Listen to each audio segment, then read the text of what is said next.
dari Prodi D3 Kebidanan. Di sini saya akan menjelaskan tentang sistem pencernaan. Sistem pencernaan pada manusia memiliki 6 organ utama, yaitu yang pertama ada mulut, kedua kerongkongan, 3 lambung, 4 usus halus, kelima usus besar, dan yang terakhir itu anus. Adapun organ-organ pelengkap dari sistem pencernaan ini sendiri, yaitu yang pertama ada mulut, kantong empedu, kelenjar air liur hati, dan pankreas. Pertama, saya akan membahas tentang sistem pencernaan mulut pada manusia.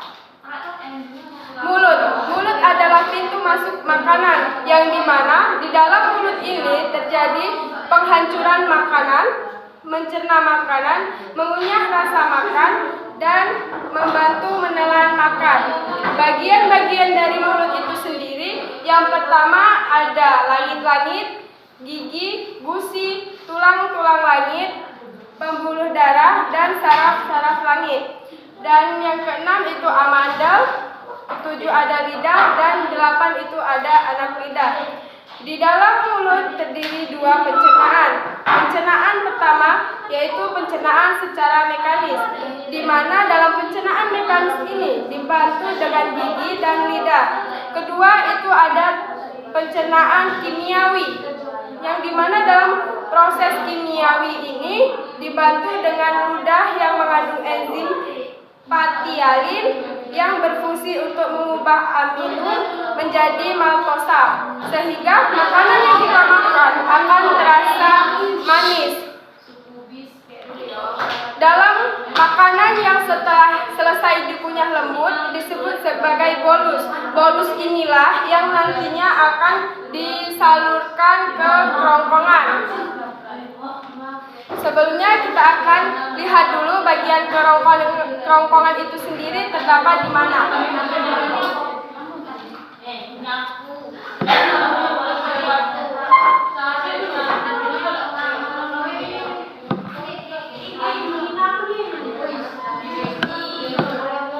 Baik teman-teman, di sini bisa kita lihat itu terdapat saluran kerongkongan. Saluran kerongkongan ini berfungsi untuk menghubungkan mulut ke dalam, berfungsi untuk membawa makanan dari mulut ke lambung. Dengan di dalam kerongkongan ini terdapat di dalam lambung terdapat gerakan melebar dan mengecil secara terus-menerus yang disebut dengan ruge, yaitu biasanya itu terdapat di sini ya teman-teman.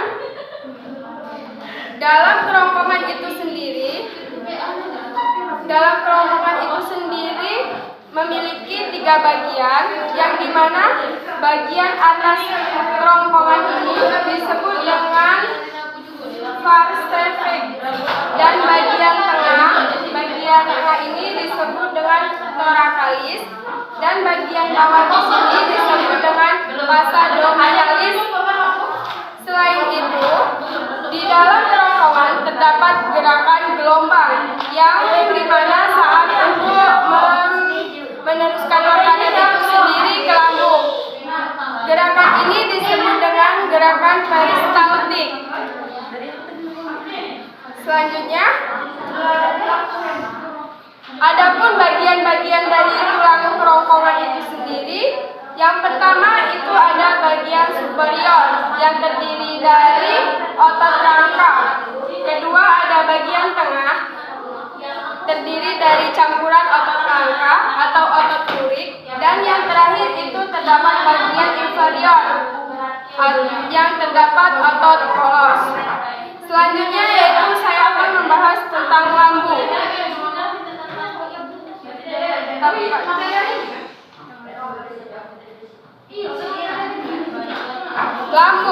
Lambung adalah pencernaan yang berfungsi untuk mencerna berbagai zat makanan. Di dalam lambung ini terjadi pencernaan mekanik dan pencernaan secara kimiawi.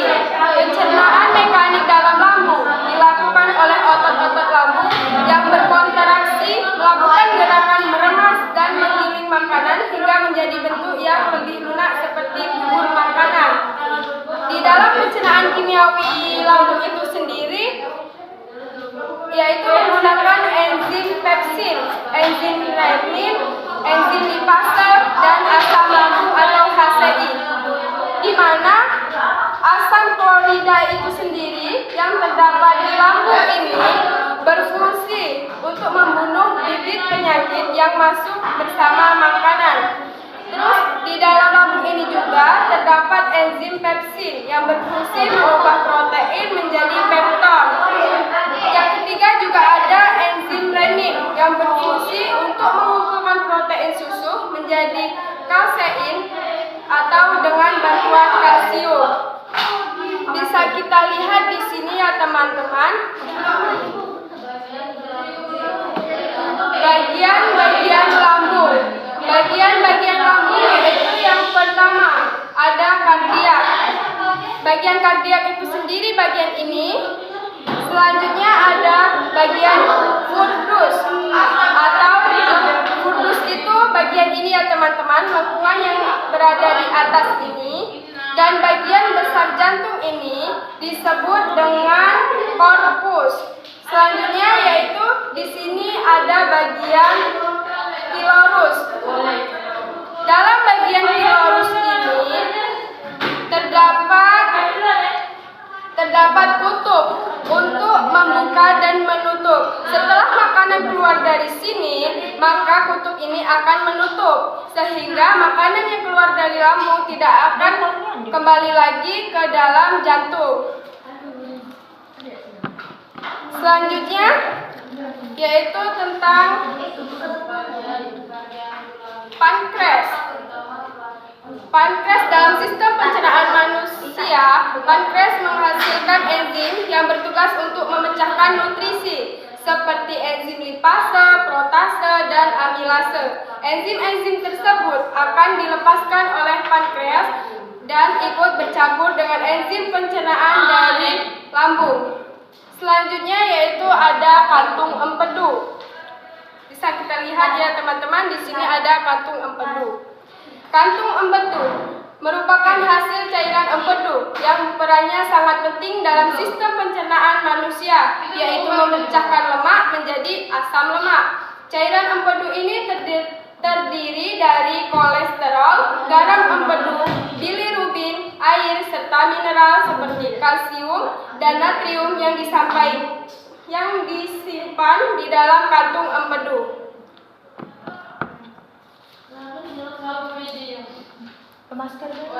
Selanjutnya, saya akan membahas usus halus. Bisa kita lihat ya teman-teman, di sini adalah letak usus halus. Usus halus adalah tempat penyerapan sari-sari makanan. Dalam usus halus ini terdapat proses pencernaan kimiawi dengan bantuan enzim tripsin, enzim disakarase, enzim erepsin, dan enzim lipase. Dalam usus halus memiliki bagian-bagiannya. Bagian yang pertama itu terdapat duodenum atau usus 12 jari, di mana dalam duodenum atau usus 12 jari ini terdapat pencernaan makanan dibantu oleh getah pankreas. Selanjutnya yaitu ada jejunum atau usus kosong. Usus kosong ini terjadi pencernaan secara kimiawi yang dibantu oleh enzim-enzim pencernaan. Di antaranya enzim-enzim yang terdapat di jejunum ini ada enzim maltase, enzim sulirose, dan enzim laktase. Selanjutnya yaitu yang terakhir ada usus halus di bagian ilium atau usus penyerapan. Di dalam usus penyerapan ini terdapat tempat penyerapan sari-sari makanan.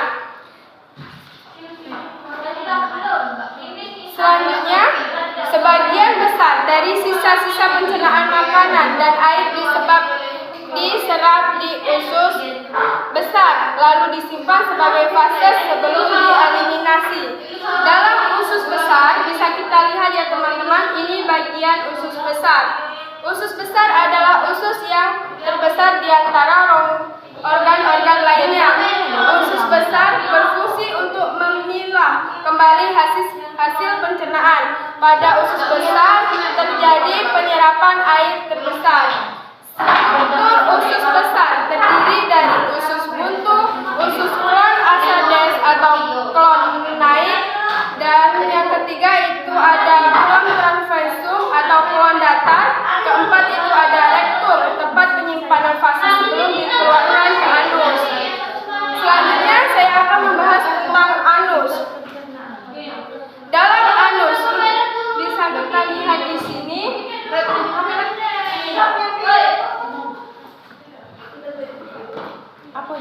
Nah, di sini bisa kita lihat ya teman-teman, ini adalah bagian anus.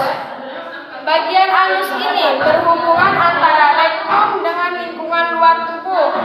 Terus di dalam anus ini terdapat alat otot sphinkter yang berfungsi untuk membuka dan menutup anus. Fungsi utama dari anus itu adalah berfungsi sebagai alat penghubung fases melalui proses defeksi atau buang air besar. Dalam fases ini atau dalam anus ini terdapat bagian-bagiannya. Bagian pertama itu ada otot sphincter, dan yang kedua ada rektum, dan yang ketiga itu ada vena. Baiklah, itulah teman-teman yang dapat saya jelaskan mengenai sistem pencernaan pada manusia. Lebih dan kurang saya mohon maaf. Saya Widya Lukiana, mohon undur diri. Sekian, terima kasih.